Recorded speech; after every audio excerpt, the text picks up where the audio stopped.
আমাৰ অসমৰ মাটি আমাৰ বজাৰ কিয় অসমীয়াৰ দখলত থাকিব লাগে তাৰ এটা উদাহৰণ আপোনালোকক দিওঁ আমাৰ ঘৰ হৈছে সাতগাঁও গুৱাহাটীত আৰু আমাৰ ঘৰলৈ অহাৰ বাটতে পৰে ৰাস্তাতে পৰে আমচং টি ৰিজৰ্ট আৰু পাৰ্ক এইখন যেহেতু এখন নতুন ৰিজৰ্ট আমি আহি থকা অৱস্থাত দেখিলোঁ আৰু আমি সোমালোঁ মোৰ লগত আছিলে মোৰ কেমেৰা পাৰ্চনজন আৰু তেওঁ মোৰ চাহটোৰ দৰে আমি য'তেই যাওঁ তাতে থাকে ইয়াতে আমি সোমালোঁ একাপ কফি অৰ্ডাৰ কৰিলোঁ আৰু কফিলৈ ৰৈ থকা অৱস্থাত যেহেতু কেমেৰা পাৰ্চনজন আছিলে আৰু এম্বিয়েন্সটো খুব ধুনীয়া ওচৰৰ ধুনীয়া গ্ৰীনাৰী আছিলে সেইবাবে তেওঁ আমাৰ কেমেৰাটো উলিয়ালে আৰু মোৰ এখন দুখন ফটোজ ল'বলৈ ধৰিলে এই ফটো লৈ থকা অৱস্থাতে কিছু সংখ্যক আমাৰ অসমীয়া যুৱক যুৱতী এই প্ৰতিষ্ঠানটোত যি ৱেটাৰ হিচাপে বা মেনেজাৰ হিচাপে কাম কৰি আছে তেওঁলোকে আহি চিনাকিও হ'ল কিন্তু অকণমান দেৰি পিছতে এজন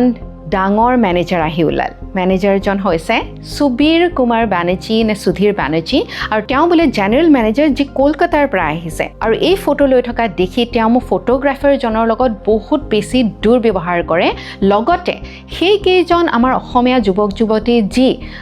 আমাৰ লগত কথা পাতি আছিলে তেওঁলোককো ধমক লগায় এতিয়া হয়তো তেওঁ মোৰ পৰিচয় নেজানে মোৰ পৰিচয় জানিবও নালাগে কিন্তু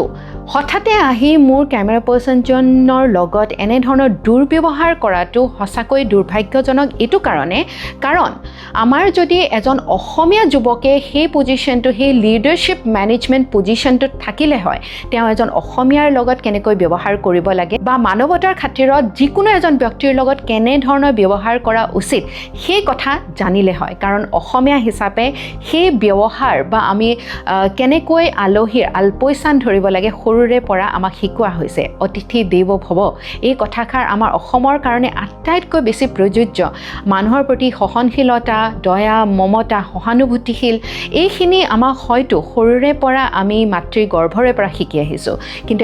এনেকুৱা এজন মানুহ আহি আমাৰ অসমীয়া যুৱক যুৱতীকে এনেধৰণে ধমক লগোৱা মোৰ কেমেৰা পাৰ্চনজনৰ এনেধৰণে ধমক লগোৱাটো সঁচাকৈ দুৰ্ভাগ্যজনক আছিলে আৰু সেইকাৰণে মই এই ভিডিঅ'টো প্ৰস্তুত কৰিছোঁ যাতে আমাৰ অসমীয়া যুৱক যুৱতীৰ ওচৰলৈ এই বাৰ্তাটো যায় যাতে আমাৰ অসমত যিখিনি ব্যৱসায় চলি আছে বা বিভিন্ন মেনেজাৰেল পজিশ্যনত বিভিন্ন নেতৃত্ব ল'বলগীয়া পজিশ্যনত আমাৰ অসমীয়া মানুহ থিয় হৈ থাকে যি জানে সঁচা অৰ্থত আলহী আহিলে বা আমাৰ প্ৰতিষ্ঠানটোত যিকোনো মানুহ আহিলে কেনেধৰণে ব্যৱহাৰ কৰিব লাগে আৰু এনেধৰণৰ ব্যক্তিৰ কাৰণে হয়তো আমাৰ অসমৰ পৰ্যটনৰো এটা বেয়া নাম চৌদিশে যাব পাৰে যিহেতু আমাৰ পৰ্যটনৰ লগত এই যিটো প্ৰতিষ্ঠান এই প্ৰতিষ্ঠানটো ওতঃপ্ৰোতভাৱে জড়িত সেইবাবে এনেধৰণৰ ব্যৱহাৰে যে আমাৰ অসমলৈ অহা পৰ্যটককো নিজৰ মনত আঘাত দি নপঠাব তাৰ কোনো মানে নাই এই ভিডিঅ'টোৰ বনোৱাৰ অৰ্থ এইটোৱে হৈছে যে আমাৰ যুৱক যুৱতীৰ কাৰণে এইটোৱে আহ্বান যে তোমালোকে ভালদৰে পঢ়া শুনা কৰা